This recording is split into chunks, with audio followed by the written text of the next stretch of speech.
निमिषा आध्यात्मिकता में बहुत भरोसा करती थी। उसे अपने हर एक सवाल के जवाब पाना अच्छा लगता था।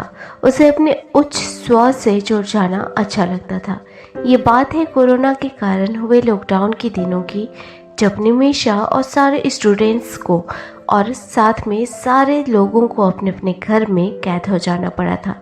निमिषा घर में बैठी थी, तभी उसकी मम्मी आई और उसे बताया कि बगल वाले घर में नीरू दी का रो रो के बुरा हाल है। निमिषा की फेवरेट दीदी नीरू दी है, जिसका रोने का जिक्र किया जा रहा है। जाहिर है कि निमिषा जानना चाहेगी कि हुआ क्या है। पूरा मामला सामने आया तो पता चला कि नीरू दी की मम्मी का तबीयत बहुत ज़्यादा खराब था। इतना कि उनकी सिर्फ सांसें चल रही थी, बाकी ना बोलचाल था और ना खाना पीना। उस गंभीर स्थिति में भी नीरू दी के 3 बड़े भाई हाथ पे हाथ धरे बैठे रहे, ऐसे जैसे कि उनकी सांसें रुकने का इंतजार कर रहे हों। हालत इस कदर गंभीर थी कि उन्होंने पहले ही हार मान ली। दीदी के जिद करने पर उन्हें सरकारी अस्पताल में एडमिट कराया गया। निमिषा ये सब देख के सहम गई, पर उसे अपने आस्था और अपने परमेश्वर पर भरोसा था। इसलिए उसने गाड़ी में बीमार माँ के साथ बैठे नीरू दी को हिम्मत बंधाया कि उन्हें कुछ भी नहीं होगा। उन्हें कुछ नहीं होगा, ये उसकी जुबान की नहीं बल्कि उसके दिल की आवाज़ थी।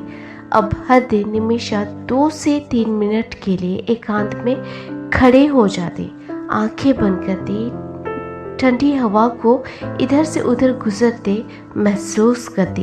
फिर नीरू दी की मम्मी, जो उनके लिए बड़ी माँ लगती, उनके मुस्कुराते चेहरे को अपने मन की आंख से देखती, खुद भी मुस्कुराती और बोलती, बड़ी माँ की बेशकीमती मुस्कुराहट के लिए धन्यवाद, उनके बेशकीमती जिंदगी के लिए धन्यवाद। ऐसा करते आसमान की तरफ एकटक देखती, गहरी सांस लेती, मुस्कुराती और फिर धन्यवाद बोलती। जब वो ऐसा करती तब उसकी आंखों में आंसू आ जाया करते थे। इसलिए नहीं क्योंकि वह दुखी थी, इसलिए क्योंकि उसे अपने भरोसे पे पूरा भरोसा था। वह गहरी सांस लेती, फिर अपने काम में लग जाते थे। सबको पता है कि कोरोना ने कैसे मौत का सैलाब बिछाया हुआ था। उसके मन में डर था कि अगर कुछ बुरा हुआ तो, पर वह फिर संभल जाती और खुद को ज़्यादा मजबूत बना लेती। वह नीरू दीदी से लगातार कांटेक्ट करती और हालचाल पूछा करती, और इधर दिन में 3-4 बार 2 से 3 मिनट के लिए अपने इष्ट को उनके बेशकीमती जीवन के लिए धन्यवाद देती। 3 सप्ताह हो गए। उसे यकीन था कि तीसरा सप्ताह पक्का डिस्चार्ज मिलेगा। ऐसा तो हुआ नहीं, पर चौथे सप्ताह के पहले या दूसरे दिन उन्हें डिस्चार्ज मिल गया और आज भी निमिषा की वो बड़ी माँ बिल्कुल ठीक है। अगर आपसे पूछा जाए कि आप आस्था से क्या समझते हैं, तो आपका जवाब क्या होगा? आस्था का मतलब किसी खास पंथ, संप्रदाय, संस्कार, रीति रिवाज या किसी खास धार्मिक धारणा से नहीं है। आस्था सोचने की विधि है, विश्वास करने का तरीका है, एक मानसिक स्वीकृति है।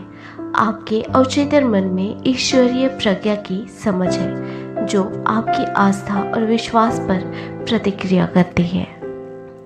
अपने आसपास देखें या आप खुद के उस काम को देखें जिसके पूरा होने का आपको पूरा विश्वास, या यूँ बोलें कि आस्था होती है। आस्था इच्छा हासिल करने का मानसिक चित्र और विश्वास है।